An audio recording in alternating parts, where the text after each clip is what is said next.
विनियोजन यसरी पारित। खर्च कटौतीको सरकारी योजना, कर्मचारीको भत्ता खारिज, भवन नबनाउने र गाडी नकिन्ने। नक्कली भुटानी शरणार्थी प्रकरणमा आज पनि बयान लिने तयारी। महिला अधिकार दिवसमा राष्ट्रपतिको सन्देश, आरक्षण व्यवस्थालाई पूर्ण रूपमा कानुनमा ल्याउनुपर्छ।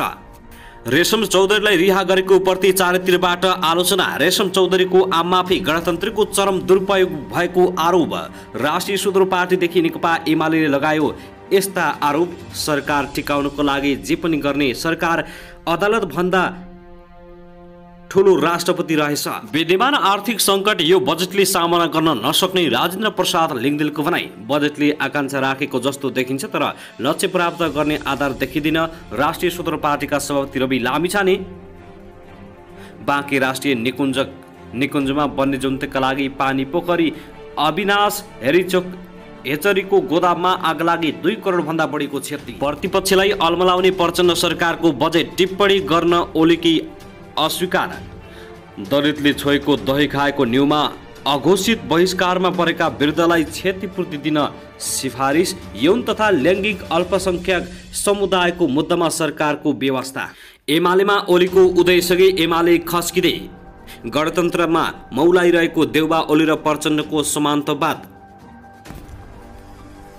राष्ट्रिय स्वतन्त्र पार्टीको शानदार एन्ट्रीले राजनीतिक दलमा खैला बैला। उता राजेन्द्र ज्ञानेन्द्र शाहको पनि सक्रियता। पूर्व राजा ज्ञानेन्द्र शाहको राजनीतिमा सक्रियता देखिन थालेपछि राजनीतिक दलमा तरङ्ग। देश दौडाहामा किन हिँड्दैछन् ज्ञानेन्द्र शाह, यसबारेमा पनि सम्पूर्ण जानकारी। माओवादी र एमाले दिए पूर्व राजा ज्ञानेन्द्र शाहलाई डाँडा कटाउने चेतावनी। वार्षिक विकास कार्यक्रम र 3 वर्ष मध्यकालीन खर्च संरचना पारित। नेपाली बजारमा सुनको भाव फेरि बढ्यो, तोलाको कति पुग्यो, यसबारेमा सम्पूर्ण जानकारी। डिजेल र पेट्रोलको मूल्य पनि घट्दै। देउबा ओली र प्रचण्डले विश्राम लिए। गणतन्त्रमाथिको खतरा आफै हट्ने दाबी। राष्ट्रिय परीक्षा बोर्डद्वारा यस्तो विज्ञप्ति सार्वजनिक। एसीको रिजल्ट कहिले आउँदैछ? कक्षा 12 को रिजल्टबारे पनि बोल्यो राष्ट्रिय परीक्षा बोर्ड। यसबारेमा पनि सम्पूर्ण जानकारी आजकी समाचारमा। दिवा खाजाको लागि 8 अर्ब 45 करोड बजेट विनियोजन गरियो। शिक्षा मन्त्रालयको लागि 1 अर्ब 97 अर्ब 29 करोड विनियोजन।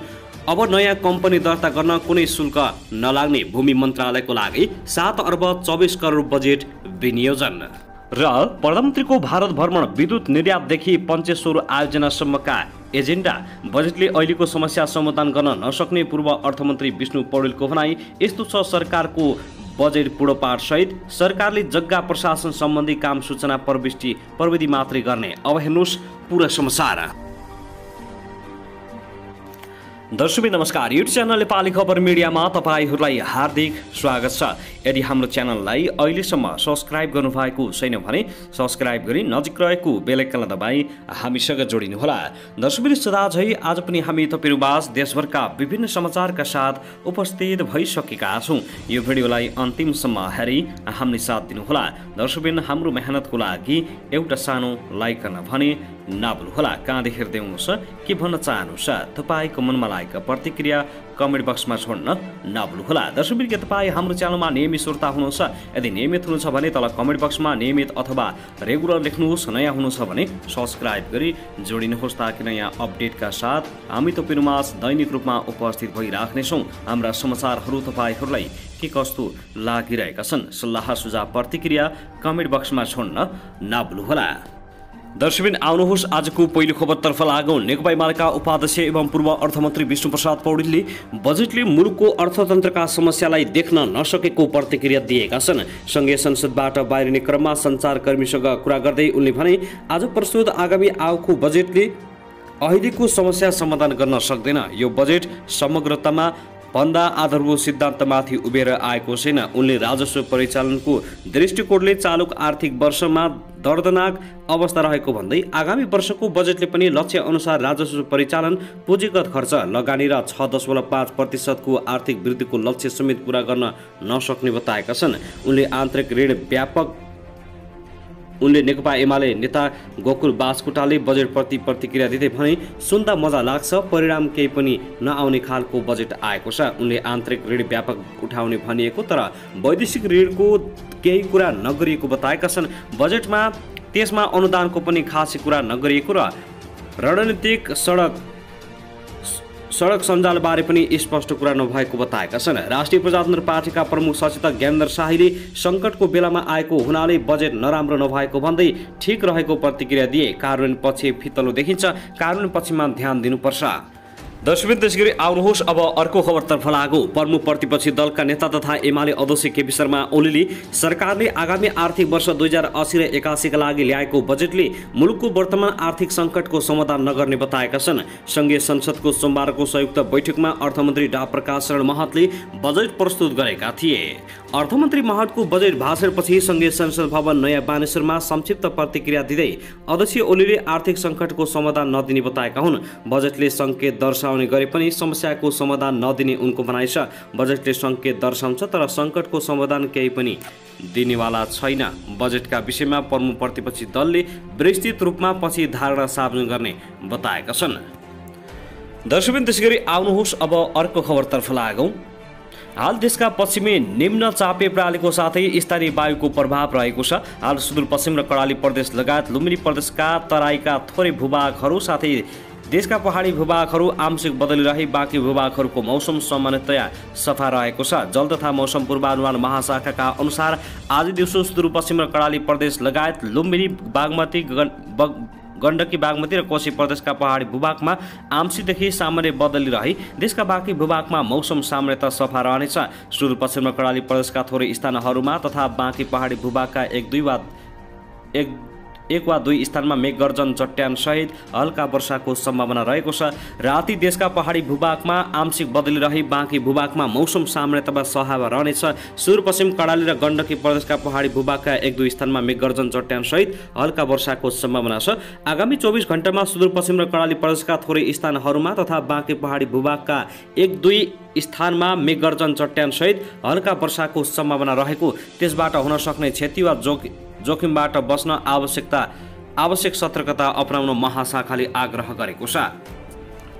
दर्शकवृन्द, त्यसैगरी आउनुहोस् अब अर्को खबरतर्फ लागौँ। प्रधानमन्त्री पुष्पकमल दाहाल प्रचण्डले राष्ट्रिय हितलाई केन्द्रमा राखेर आफू भारत भ्रमणमा जान लागेको बताएका छन्। प्रतिनिधि सभाको सोमबार बसेको दोस्रो बैठकमा 8 जेठ यानि कि भोलि 17 गतेदेखि गर्न लागेको भारत भ्रमणका बारेमा जानकारी दिँदै उनले मुलुकको राष्ट्रिय हितलाई केन्द्रमा राखेर द्विपक्षीय भेटवार्ता गर्ने र महत्त्वपूर्ण सहमति तथा समझदारी पत्रमा हस्ताक्षर गर्ने जानकारी दिए। उनले आफ्नो नेतृत्वको प्रतिनिधिमण्डलमा परराष्ट्र मन्त्री, अर्थमन्त्री, ऊर्जा, सिँचाइ तथा जलस्रोत मन्त्री, भौतिक पूर्वाधार तथा यातायात, स्वास्थ्य मन्त्री, उद्योग वाणिज्य तथा आपूर्ति मन्त्री, सरकारका सचिवहरू, वरिष्ठ सरकारी अधिकारी समेत सम्मिलित हुने बताएका छन्। भ्रमणका क्रममा आपसी हितका विविध पक्षमा छलफल तथा सम्झौताका साथै समझदारी पत्रमा हस्ताक्षर हुने भएकाले सोही अनुसारको प्रतिनिधिमण्डल तय गरिएको प्रधानमन्त्रीको भनाइ छ।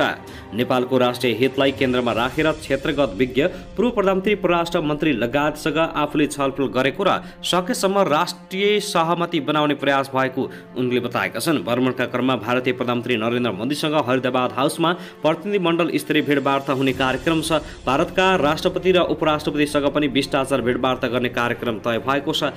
भ्रमणका क्रममा नेपाल भारत सम्बन्धका विविध पक्षमा महत्त्वपूर्ण छलफल हुने जानकारी दिँदै प्रधानमन्त्री प्रचण्डले द्विपक्षीय व्यापार, पार वहन, ऊर्जा व्यापार, अन्तर्देशीय प्रसारण लाइन, बाढी नियन्त्रण, हवाई मार्ग र एकीकृत जाँच चौकी, आन्तरिक कन्टेनर डिपो लगायतका विषयमा समझदारी गरिने बताइएको छ। सुदूरपश्चिम प्रदेशमा भारतसँग मोटरवेल र झोलङ्गे पुल निर्माणबारे पनि छलफल गर्ने कार्यसूची राखिएको छ। नेपालको हित सुनिश्चित हुने गरी ऊर्जा क्षेत्रमा लगानी भित्राउने उद्देश्य राखिएको दावी गरेका छन्।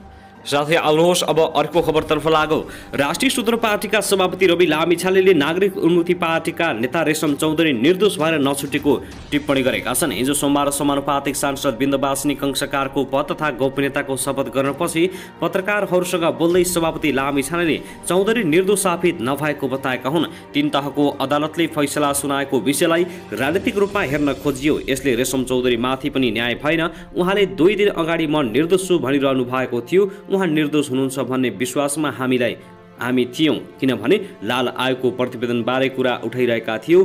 अहिले उहाँ निर्दोष भएर छुट्नु भएन नि। सभापति लामिछानेले चौधरीको कैद मिनाहा हुँदैमा निर्दोष नहुने बताएका छन्। जुन लडाईँ थियो त्यो लडाईँ उहाँले जित्नु नै भएन। कैद मिनाहा हुनु भनेको निर्दोष हुनु होइन।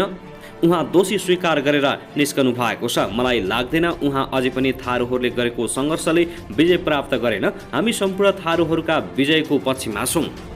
दर्शकबिन त्यसै गरी आउनुहोस् अब अर्को खबरतर्फ लागौँ। नेकपा एमालेका अध्यक्ष केपी शर्मा ओलीले आज गणतन्त्रबारे मिथ्या प्रचार भइरहेको भन्दै सचेत रहन आग्रह गरेका छन्। गणतन्त्र दिवसको अवसरमा शुभकामना दिँदै उनले लोकतान्त्रिक आन्दोलनको ऐतिहासिकता नबुझेका वा राज्य स्रोतमाथिको हाली मोहाली गुमेकाबाट मिथ्या प्रचार सुरु गरिएको भन्दै सजग रहन आग्रह गरेका हुन्। अध्यक्ष ओलीले गणतन्त्र शासन प्रणाली मात्र नभएर सभ्यता, संस्कृति र सामाजिक जीवन पद्धति रहेको भन्दै यसलाई अभ्यासद्वारा नै लोकप्रिय बनाउनु पर्ने तर्क गरेका छन्। गणतन्त्रलाई अभ्यासद्वारा नै लोकप्रिय बनाउनुपर्छ उनले भनेका छन्। जहाँ सीमान्तकृत अल्पसङ्ख्यक, गरिबी र व्यथितिमा बाँचेका वर्गहरू, महिला, बालबालिका, पछाडि परेका र पारिएका समुदायको बीचमा विभेद र बहिष्करण होइन, राज्यको संरक्षणले स्थान पाउन सकोस्। गणतन्त्र दिवस जनताले ऐतिहासिक सफलता प्राप्त गरेको र जनता विजय भएको महान उत्सव भएको उल्लेख गर्दै उनले जनता वास्तविक अर्थमा सार्वभौम बनेको यो दिन नेपालको राजनीतिक इतिहासको महत्त्वपूर्ण र अविस्मरणीय दिन रहेको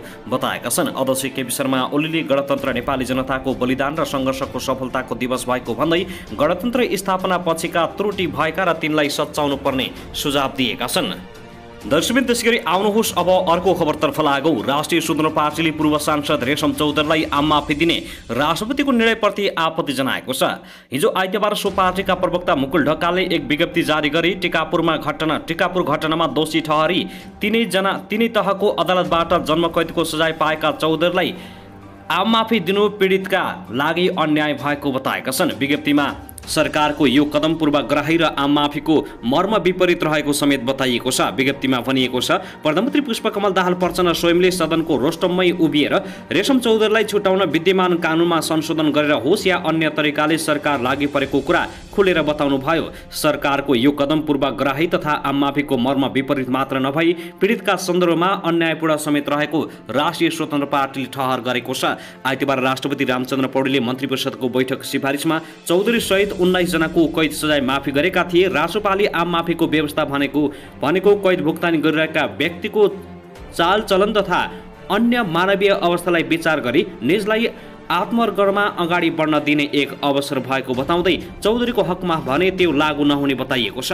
दर्शकमानुमा त्यसै गरी राष्ट्रपति रामचन्द्र पौडेलले कैलालीको टेकापुर घटनामा दोषी ठहर भएका पूर्व सांसद रेशम चौधरी सहित 501 जनाको कैद माफी गरेका छन्। मन्त्री परिषदको AZ 12 र 14 गतिको सिफारिस अनुसार चौधरी लगायतको कैद माफी गरेको राष्ट्रपति कार्यालयले जनाएको छ। गणतन्त्र दिवसको अवसरमा हिजो आइतबार राष्ट्रपति रामचन्द्र पौडेलले नेपालको संविधानको धारा 276 तथा फौजदारी कसुर निर्धारण तथा कार्यान्वयन ऐन 2074 को दफा 379 र ज्येष्ठ नागरिक ऐन 2063 को दफा 12 बमोजिम सरकारको सिफारिसमा चौधरी सहित 482 जना कैदीहरूको भुक्तान हुन बाँकी कैद सजाय माफी गरेका हुन् र राष्ट्रपति रामचन्द्र पौडेल समयमा आम माफी दिएपछि उनको विरोध समेत हुन थालेको छ। सम्मानित राष्ट्रपति श्री रामचन्द्र पौडेलज्यूबाट नेपाल सरकार मन्त्री परिषदको मिति 2080 2 महिना 12 र 2080 2 महिना 14 का बैठकका सिफारिस अनुसार टोपबहादुर बुढा समेतका 19 जना व्यक्तिहरूलाई विभिन्न अदालतबाट विभिन्न मितिमा भएका फैसला बमोजिम लागेको कैद सजाय नेपालको संविधानको धारा 276 र मुलुकी फौजदारी कार्यविधि संहिता 2074 को दफा 159 बमोजिम गणतन्त्र दिवस 2080 को उपलक्ष्यमा आम माफी दिएको छ। 2080 साल जेठ 14 गते आइतबार यो विज्ञप्ति जारी गरिएको हो। सम्माननीय राष्ट्रपति श्री रामचन्द्र पौडेलज्यूबाट यो नागरिक उन्मुक्ति पार्टीका नेता रेशम चौधरीलाई रिहा गरेपछि नागरिक उन्मुक्ति पार्टीका नेताहरू खुसी व्यक्त गरेका छन्। दर्शकमानुबाद त्यसै गरी प्रधानमन्त्री पुष्पकमल दाहाल प्रचण्डले नक्कली भुटानी शरणार्थी प्रकरण सरकारले आविष्कार नगरेको टिप्पणी गरेका छन्। प्रतिसभा बैठकमा जवाब दिने क्रममा प्रचण्डले यो पहिलादेखिकै चलेको विषय भएको बताएका हुन्। यो पहिलादेखिकै चलेको विषय रहेछ, यो सरकारले गरेको अनुसन्धान पनि होइन, सरकारले आविष्कार गरेर भ्रष्टाचार विरोधी अभियान सुरु गरेको पनि होइन। उनले भने हिँड्दै जाँदा भेटिएको विषय हो। उनले आफूले दोषी नछुटुन् र निर्दोष नपरुन् भनेर गृह मन्त्रालय र प्रहरी प्रशासनलाई स्पष्ट निर्देशन दिएको बताएका छन्। मैले सरकारको तर्फबाट गृह मन्त्रालय र प्रहरी प्रशासनलाई कोही दोषी नछुटुन्, निर्दोष नपरुन् भनेको छु, त्यहाँबाट दायाँ बायाँ भएको छैन। प्रचण्डले भने अब अब प्रहरीबाट मुद्दा अदालतमा पुगिसक्यो, त्यहाँबाट भएका फैसला हामी सबैलाई स्वीकार्य हुने रहेछ। दर्शकबिन त्यसैगरी आउनुहोस् अब अर्को खबरतर्फ लागौँ। नेपाली काङ्ग्रेसका महामन्त्री विश्वप्रकाश शर्माले नक्कली भुटानी शरणार्थी प्रकरणमा निर्दोष र दोषी छानबिन गर्ने कुरा नेपाल प्रहरीले गर्ने बताएका छन्। शनिबार बसेको प्रतिनिधि सभाको बैठकमा महामन्त्री शर्माले नेकपा एमालेका अध्यक्ष केपी शर्मा ओलीलाई जवाब दिँदै यो प्रकरणमा प्रहरीले दोषी र निर्दोष छुट्याउने बताएका हुन्। केपी शर्मा ओलीले नक्कली भुटानी शरणार्थी प्रकरणमा निर्दोष फसाउने प्रयास भइरहेको छ भन्नुभयो। को दोषी को निर्दोष नेपाल प्रहरीले छानबिन गर्दैछ। यहाँबाट फैसला सुनाउनका लागि हामी न्यायाधीश होइनौँ कि अमुक कोही दोषी हुनुहुन्न, निर्दोष हुनुहुन्छ, उहाँलाई फसाउन खोजिँदैछ भन्ने अभिव्यक्ति राख्ने कुरामा विमति प्रकट गर्दछु। यो प्रकरणमा कोही आवेगमा आउन जरुरी छैन। महामन्त्री शर्माले पुष्पकमल दाहाल प्रचण्ड नेतृत्वको सरकारलाई दिएको समर्थन फिर्ता लिने भन्दा पनि समर्थन गरेर भ्रष्टाचार विरुद्धको अभियानमा सहयोग गर्ने बेला भएको बताएका छन्। उनले आफूहरूले भ्रष्टाचारमा मुछिएका नेपाली काङ्ग्रेसका नेताहरूको पक्षमा कहिले पनि नबोल्ने बताएका छन्। यो समयमा सरकारलाई साथ दिने समय हो। भ्रष्टाचारको फाइल खोलेको बेला बधाई छ सरकार भन्ने हो। यो समय सरकारभन्दा बाहिर रहेको दलले पनि सरकारलाई समर्थन गर्ने हो। यो समय सरकारलाई दिएको समर्थन फिर्ता लिने बेला होइन। काङ्ग्रेसका नेताहरू पनि भ्रष्टाचारमा जेल जानुहुन्छ। रोस्टममा उभिएर न विगतमा हामीले निर्दोष भन्यौँ न आज भन्छौँ, केवल यति भन्छौँ, अनुसन्धान र न्यायिक प्रक्रियामा कसैले पनि बोल्नुहुन्न, देश हेरिरहेको छ।